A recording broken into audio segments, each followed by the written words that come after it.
The dining room smelled like vanilla frosting and warm candles. 65 years of life sat quietly behind her eyes as she prepared to make a wish. Laughter bounced softly around the table, grandchildren leaning forward with bright smiles, cameras ready. It was supposed to be a simple moment, a gentle celebration after decades of giving more than she ever asked for in return. Then her father spoke. The words weren't loud. They didn't need to be. I wish you were never born. The sentence slid across the table like cold air, cutting through every conversation. Her hand trembled slightly above the cake knife. Someone coughed. Someone else forced a smile. No one challenged him. She blinked slowly, trying to decide if she had imagined it. The candles flickered, wax dripping down like quiet tears. Her chest tightened, not just from the insult but from the familiarity of it, that same feeling of being invisible, misplaced, wrong for simply existing. She looked around the table searching for support, but everyone avoided eye contact. Years of silence had trained them well. For a moment, she almost laughed, because the shock felt unreal, like watching her own life from outside the room. Inside, something shifted. Not anger. Not even heartbreak. Just a calm awareness that this moment was not new, it was the final echo of a story that began long before her birthday. And for the first time, she didn't blow out the candles right away. She had always been the dependable one. The daughter who stayed when others left. The woman who brought soup during winter storms and paid bills quietly when no one else could. Her birthday wasn't meant to be extravagant. Just a small dinner, soft music, and the comfort of family. Growing up, she learned early that love in her house came with conditions. Praise was rare. Approval felt distant. While her siblings were celebrated loudly, her achievements were acknowledged with polite silence. She told herself it didn't matter. She built a life anyway, raised children, supported a husband through hard years, and cared for aging parents without complaint. This birthday was supposed to mark peace. Her children had insisted she sit down and relax while they prepared everything. Balloons hung by the window. Old photographs rested near the cake, moments of laughter, graduations, quiet milestones she helped create for others. But beneath the decorations, tension lived in the room like an unspoken guest. Her father's presence always carried a heavy energy. He rarely praised her, often dismissing her kindness as obligation. Still, she showed up year after year, hoping time would soften him. When his words shattered the evening, she realized how long she had been waiting for a change that never came. The celebration continued awkwardly, voices too cheerful, laughter slightly forced. Yet inside her, memories stirred, childhood dinners, quiet tears, long nights wondering why love felt harder to earn for her than anyone else. For the first time, she questioned whether loyalty had cost her more than she understood. That night, she sat alone by the kitchen window long after the guests left. The house felt unusually still, as if holding its breath. She watched the streetlights flicker while old memories unfolded one by one. She remembered bringing home a perfect report card and receiving only a nod. She remembered watching her siblings celebrated loudly for smaller achievements. She remembered learning to shrink her own needs to keep peace. The birthday comment echoed in her mind, not as a single insult but as confirmation of a lifelong pattern. She realized how often she had dismissed her own pain to protect the image of a happy family. Each memory added weight, yet strangely, it also brought clarity. She noticed a shift in her emotions. Instead of feeling crushed, she began to feel steady. The sadness transformed into something quieter, understanding. Maybe she had spent years trying to earn approval that was never meant to be given. Her children called later, apologizing for the awkward moment. They told her to forget it, to focus on the good parts of the night. She thanked them gently, but their words felt distant. Forgetting was no longer an option. She opened an old drawer searching for comfort and found photographs from decades earlier. In one picture, she stood slightly behind everyone else, smiling softly. For the first time, she saw the pattern clearly. She had always stood just outside the center of her own story. And slowly, a question formed. What would happen if she finally stepped forward instead of staying silent? Conflict expanded, 250 to 350 words. The days after the birthday were filled with quiet tension. Family messages flooded her phone, each one urging her to move on. He didn't mean it. You know how he is. Don't make this bigger than it is. Their words sounded familiar, like rehearsed lines from a script she had followed her entire life. Part of her wanted to agree. Peace had always been her role. She smoothed arguments, absorbed hurt, and reassured everyone else while ignoring her own feelings. But this time felt different. When she visited her father a few days later, he acted as if nothing had happened.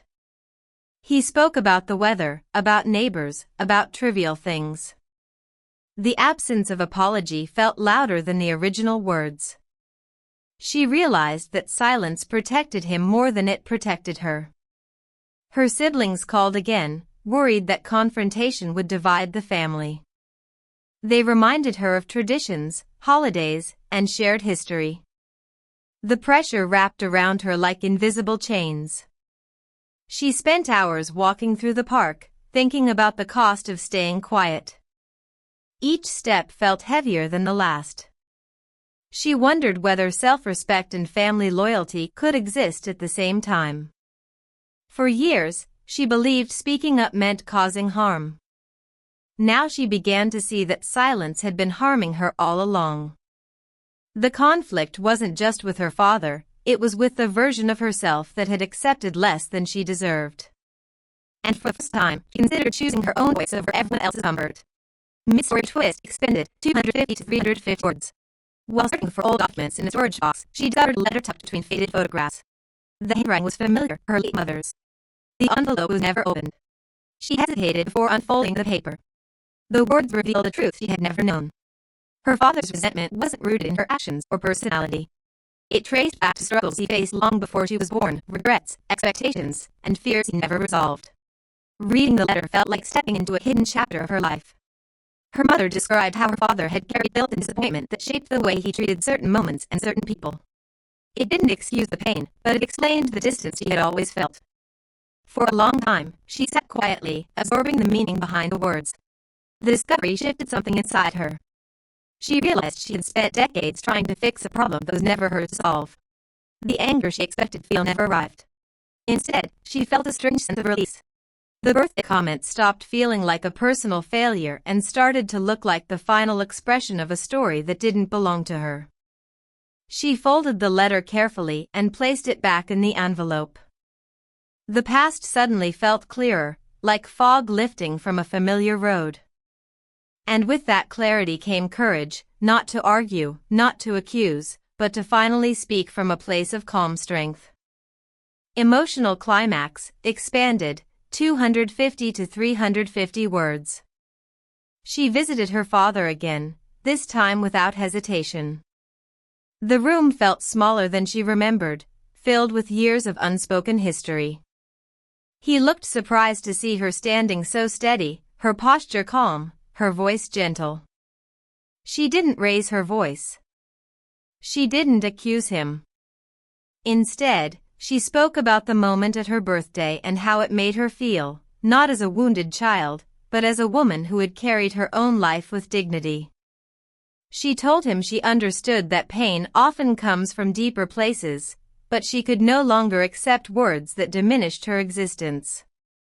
The conversation felt surreal, like stepping into sunlight after years of dim light. For a moment, he said nothing. The silence stretched between them, heavy yet honest. She realized she wasn't waiting for an apology anymore. She was simply reclaiming her voice. Her hands stopped trembling. Her breathing slowed.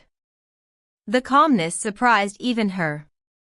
Instead of anger, she felt compassion, for herself, for the younger version of her who had endured so much quietly. When she finished speaking, she stood up without expecting a response. The power of the moment wasn't in his reaction, it was in her decision to speak. Walking out of the house, she felt lighter than she had in years. The emotional climax wasn't loud or dramatic. It was quiet, steady, and deeply freeing, the moment she chose honesty over silence. Resolution expanded, 250 to 350 words. Life didn't transform overnight. Family gatherings remained complicated, conversations slightly cautious. Yet something fundamental had changed within her. She no longer carried the weight of unspoken resentment. She began spending more time with friends who valued her presence without conditions. Small routines, morning walks, journaling, quiet coffee on the porch, felt richer than before. She noticed how peaceful her days became when she stopped chasing approval that never arrived. Her children saw the difference. They described her as calmer, stronger, more present. Instead of hiding her emotions, she allowed herself to share them gently. The shift created new honesty within the family, even if it took time to fully understand. Her father remained distant, but she accepted that some relationships may never look the way we hope. Acceptance didn't mean giving up, it meant releasing expectations that kept her trapped. The birthday candles eventually melted away, but the memory transformed from pain into a turning point. She realized that healing wasn't about changing someone else's behavior, it was about choosing how she responded to it. Gradually, laughter returned to her life, softer but more genuine. She discovered that peace doesn't come from perfect relationships. It comes from standing firmly in your own truth. And for the first time, her story felt centered around her own growth rather than someone else's approval. Some wounds last for decades because they are never named. For years, she believed silence protected her family, but in reality, it only erased parts of herself. The birthday moment forced her to confront a truth many people avoid, that love without respect slowly erodes the spirit. Her journey didn't end with confrontation. It began with understanding that self-respect and compassion can exist together. Speaking honestly didn't destroy her family, it revealed the boundaries needed for healing. The lesson she carried forward was simple yet powerful: you are not responsible for someone else's unresolved pain. You can acknowledge their struggles without sacrificing your own worth. Many people reach a moment in life when they must decide whether to keep the peace or reclaim their voice. Her choice showed that courage doesn't always look dramatic. Sometimes it appears as a calm conversation, a steady breath, a quiet step away from old patterns. In the end, the moral of her story wasn't about revenge or blame. It was about growth. When she finally honored her own feelings, she created space for real connection, the kind built on honesty instead of silence. And as she looked back on that birthday night, she realized the words that once felt like rejection had actually opened the door to her freedom. If this story touched something in your heart, share your thoughts in the comments, your voice matters here. Subscribe to American Granny Stories for more real emotional journeys, and send this video to someone who needs a reminder that it's never too late to choose self-respect.